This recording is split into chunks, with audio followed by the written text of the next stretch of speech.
Assalamualaikum warahmatullahi wabarakatuh.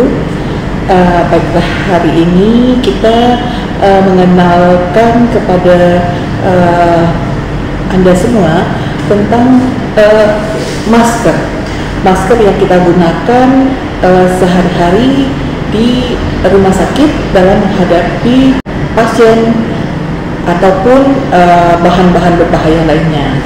Oke. Masker itu sebenarnya adalah bahan pelindung. Yang kita pakai itu adalah masker yang tujuan utamanya adalah melindungi lubang hidung dan mulut. Nah, jadi terpaparnya mikroorganisme dari luar ke dalam tubuh. Nah, jadi apa sih sebenarnya masker tadi? Secara kesehatan sih ada 3 fungsi. Pertama adalah melindungi kita terutama dari dunia luar, paparan dunia luar. Kalau di rumah sakit itu melindungi petugas dari cipratan darah, cairan tubuh, atau droplet. Nah, atau droplet yang dikeluarkan pasien terhadap petugas atau dikeluarkan petugas terhadap lingkungan.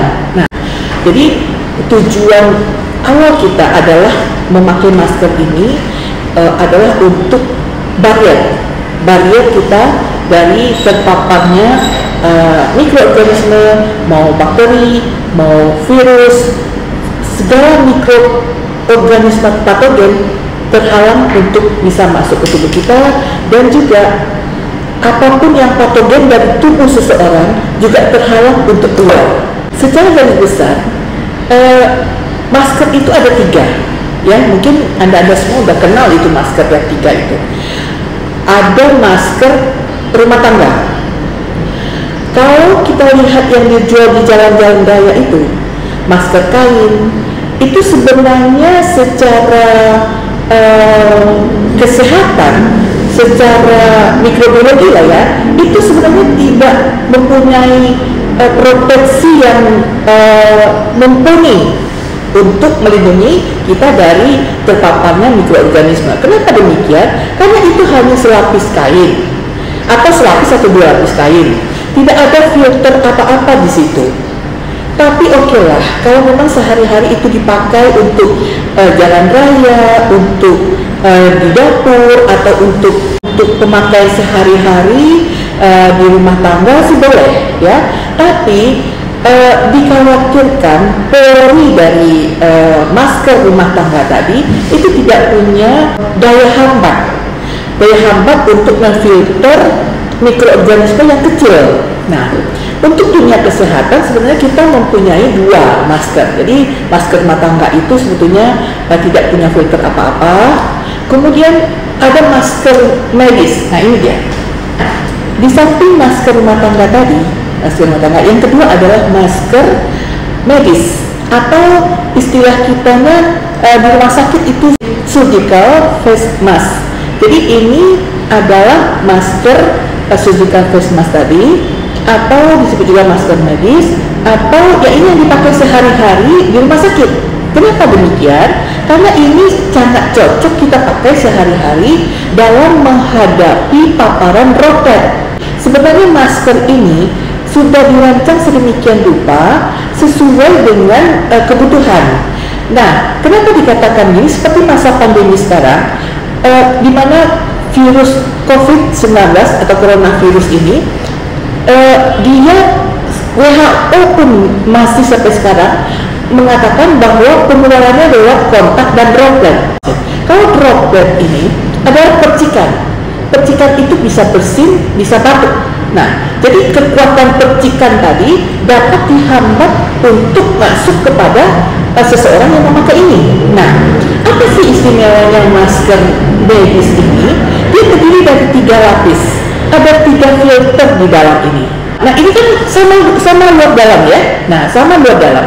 Ada bedanya masker bedah ini kadang-kadang 2 warna ya. Ada yang pakai macam-macam bedanya sekarang. Ada yang 2 warna, putih bagian dalam, luarnya hijau. Ada 2 warna, putih bagian dalam, luarnya biru. Ada 2 warna pink. Nah, sesuai dari yang diproduksi. Tapi apapun itu, pastikan yang bagian dalam dan bagian luar. bagian dalam, kalau seperti ini kan sama nih, muka belakang. Kalau yang muka belakangnya sama, pastikan yang di sebelah dalam itu adalah yang lembut, yang sebelah luar itu yang lebih kasar. Nah, masker medis ini ada 3 lapis, saya katakan tadi. Ada 3 filter yang dimasukkan ke dalam ini. Filter yang pertama yang di daerah sebelah luar itu ada yang bersifat hidrofobik, artinya dia tahan air. Segala percikan, mau cipratan apapun, dia bisa tahan untuk tidak menetes ke lapisan lebih dalam.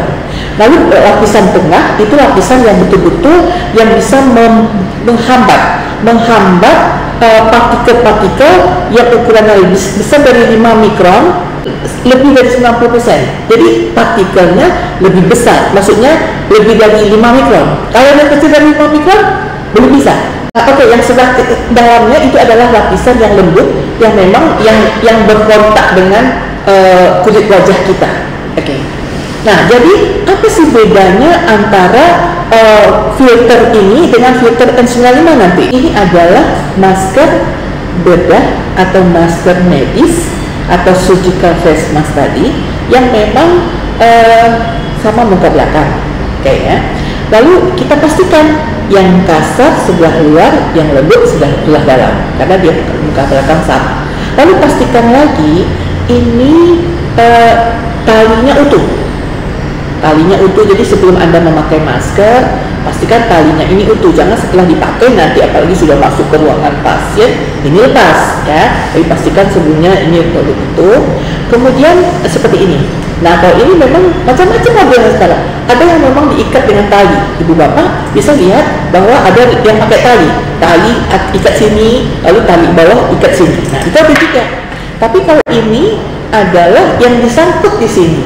Tapi untuk apanya, untuk lebih safe-nya biasanya ditambah di sini. Bisa ditambah di sini untuk supaya lebih lengket ke belakang, tidak hanya lengket di telinga. Kalau hanya lengket di telinga biasanya suka lepas. Yang penting bagi kita ini tersangkut bagus, ya, terletak bagus. Jadi mampu menghalangi percikan untuk terhirup oleh si pengguna. Oke, ini adalah masker N95. Kenapa sih namanya N95? Ada lagi yang mengatakan masker N95 ini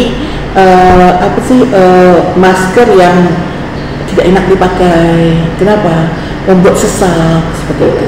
Tapi ini tujuannya berbeda dengan ini. Kalau ini masker bedah untuk droplet, menghalangi droplet. Kalau ini untuk menghalangi airborne.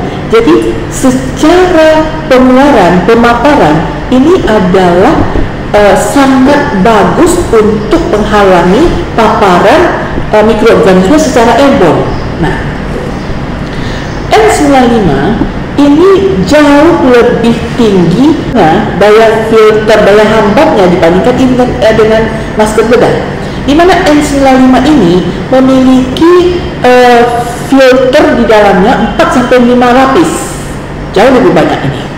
Lalu apalagi kelebihan ini? Dia mampu menghalangi lebih dari 95%, katakanlah sampai 95% mikroorganisme yang jauh lebih kecil dibandingkan ini. Kalau ini tadi dia hanya bisa menghambat lebih dari 5 mikron, kalau ini lebih kecil lagi, di mana ukurannya nanomikron, 0,3 nanomikron malah. Ya, jadi kenapa nanomikron? Karena virus bisa dihalanginya. Virus bisa dihalanginya sampai 95%. Nah, jadi kalau petugas medis memakai ini, biasanya di mana? Biasanya di ruang-ruang isolasi. Di ruang-ruang isolasi yang memang dikhawatirkan akan terjadi pemaparan secara airborne. Apa itu airborne? Airborne itu adalah menularnya ditularkan oleh udara. Kalau ini percikan. Kenapa percikan? Karena molekulnya besar, lebih dari 5 mikron, jatuh cepat ke bawah. Lalu pertanyaannya, kalau coronavirus itu kan jauh lebih kecil, kenapa sih dia hanya pakai ini bisa? Karena virus corona itu dia di dalam sel, berada di dalam sel, lalu dia keluarnya itu berserta droplet nuklei, artinya dia berserta ludah kah atau sekret-sekret kah, itu yang terpercik keluar. Jadi dia tidak berupa elemen-elemen virus yang berterbangan, bukan, dia berada di dalam sel. Lalu bagaimana? Nah, itu besar ukurannya, sehingga ketika dia dipercikkan keluar seperti itu, dia dengan segera jatuh ke lantai, jatuh ke bawah, sehingga kita hanya berjarak untuk menghalangi ini, hanya berjarak 1-2 meter sudah bisa. Kenapa? Karena virus itu akan jatuh segera bersama droplet nuklei tadi, bersama percikan-percikan sekret tadi. Bagaimana dengan N95 yang aerosol tadi? Jadi aerosol atau penularannya secara airborne, kita harus waspada secara airborne, artinya airborne precaution. Apa sih airborne tadi? Molekulnya sangat kecil. Jadi sebenarnya ini lebih kepada apa ya? Kita memastikan dulu penularan tuberkulosis kita pakai ini. Tuberkulosis. Kenapa? Karena memang dia menular secara airborne. Ini molekul yang dihambatnya begitu kecil. Jadi ketika kita memakai ini, kita bisa menghalangi paparan dari molekul-molekul yang jauh lebih kecil. Lalu dengan COVID tadi, kapan kita memakai ini? Ketika coronavirus itu kapan kita harus memakai ini? Adalah ketika pasien yang kita petugas kesehatan melakukan tindakan yang berpotensi aerosol. Jadi kalau sehari-hari begini nggak apa-apa, dia pasien itu tidak kita apa-apakan intervensi secara yang akan menimbulkan berpotensi aerosol seperti intubasi, nebulasi, bronkoskopi, lalu seperti pemeriksaan pengambilan swab, spesimen swab PCR itu kita harus memakai N95. Sekarang kita akan mencoba mempraktikkan bagaimana sih cara memakai masker bedah atau masker medis ini secara benar, ya. Sebelum Anda menyentuh masker ini, pastikan Anda sudah mencuci tangan, ya. Saya tidak mempraktikkan cuci tangan lagi, tapi pastikan Anda mencuci tangan yang benar, 6 langkah, ya. Kemudian pegang ini, lalu Anda lihat bagian mana sih yang di depan, bagian mana sih yang di depan, yang di belakang. Kalau ini udah kelihatan ya, karena dari tali ini udah kelihatan. Dan pastikan bagian atas bawah. Bagian atas adalah bagian yang memang memiliki kawat hidung tadi ya. Kalau ini gampang memakai. Anda cukup pastikan ini masuk ke sini. Ini kawatnya di atas, lalu Anda tarik ke bawah, lalu ininya rapi di belakang, kalau bisa di dekat ubun-ubun ini. Dan ini untuk memastikan ini adalah Anda harus memegang ini, ya, memastikan ini rapat. Nah, gampang sekali. Ini sudah terpasang yang rapi. Oke, jadi kita carikan gimana cara bukanya. Gampang juga. Anda cuci tangan lagi, lalu hanya memegang tali. Jadi selama itu Anda tidak boleh memegang yang di depan, ya, karena ini sudah banyak terpapar. Pegang talinya, tarik ke bawah, selesai. Anda pegang tali ini, lalu buanglah ke sampah medis. Sampah medis adalah sampah infeksius yang kalau bisa itu sudah Anda tahu berkantong kuning. Buang ke situ, lalu Anda cuci tangan. Oke. Masker bedah tadi single use, artinya sekali pakai. Sekali pakai, tidak boleh dipakai lagi kalau bisa. Kenapa? Karena ketahanannya itu paling bagus itu menurut penelitian 3-4 jam. Tapi maksimal kita memakai satu hari sih boleh. Besoknya ganti. Kita sekarang ini menerangkan bagaimana cara memakai dan melepas masker N95. Nah, sebagaimana dikatakan tadi, masker N95 ini pemasangannya jauh lebih fix dan dibandingkan dengan masker bedah atau masker medis. Sebelum ini dipasang, Anda juga harus memastikan dulu bahwa tali-talinya terpasang dengan baik. Karena beberapa kali kita melihat masker N95 ini memiliki tali yang mudah lepas, mudah putus. Nah, sebelum Anda menyentuh masker tadi, pastikan Anda sudah cuci tangan yang benar. Cara memegang masker ini adalah ujung jari kita ini menyentuh kawat besi dekat hidung ini. Nah, pastikan juga bagian dalamnya tidak ada robek, tidak ada, karena beberapa kali saya melihat ini telah terjadi terkelupas permukaan dalamnya ini, itu tidak boleh dipakai lagi, artinya ini sudah rusak dan tidak boleh dipakai. Kenapa? Daya filternya sudah berubah, ya. Oke. Caranya adalah ini, setelah ini ujung jari Anda melekat ke sini, lalu pastikan ini berada di bawah. Jadi tali ini semuanya berada di bawah tangan kita. Pegang seperti ini. Lalu Anda pasang ke wajah. Pasang ke wajah, artinya yang ini nanti menempel di hidung. Begini, ambil tekan begini. Lalu ujung tali di atas Anda pegang. Lalu Anda tarik ke belakang sampai mendekati hidung. Pastikan ini tidak terlipat, ya, karena kalau terlipat biasanya tidak begitu bagus. Pastikan ini tidak terlipat. Belum boleh melepas tangan. Anda tarik ujung tali yang bagian bawah, lalu Anda tarik ke belakang dan sampai di bagian belakang leher. Bagian belakang leher. Untuk memastikan ini terpasang dengan baik, Anda boleh menyentuh masker ini dengan 2 jari. Jangan 1 jari, dengan 2 jari. Pastikan ini terpasang tepat dengan lekuk hidung Anda. Lekuk hidung Anda, pastikan begini. Lalu coba bernafas dengan mulut dan hidung sekaligus. Bernafas dengan kuat. Pastikan tidak ada udara keluar di pinggir ini. Kalau memang keluar udara di sini, perbaiki talinya, Anda perbaiki. Nah, sampai ini memang terpasang rapi di wajah. Oke, gitu saja. Setelah itu Anda tidak boleh memegang lagi yang bagian depan. Kemudian bagaimana cara membukanya?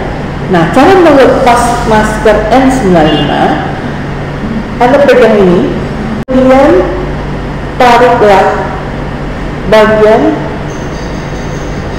bawah.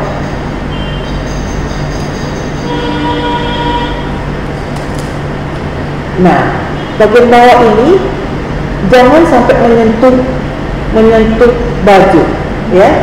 Lalu Anda tarik bagian bawah, kemudian tariklah bagian atas sampai ini belum dilepas. Anda tidak boleh menyentuh bagian dalam sambil hanya memegang ini. Oke, tidak boleh tersentuh bagian di dalam masker. Lalu masker ini dimasukkan ke dalam kantong yang berlubang. Masukkan ke dalam kantong yang berlubang. Oke. Nah, ini bisa sebagai alat untuk menyimpan masker N95. Kenapa? Masker N95 ini boleh di-reuse. Nah, menurut Permenkes 27 tahun 2017 tentang pencegahan pengendalian infeksi, masker N95 boleh di-reuse sampai 5 kali. Asal cara mereuse-nya bagus, yang benar. 1, jangan menjemur di cahaya matahari terik, ya, karena itu bisa merusak filternya. Bagaimana caranya?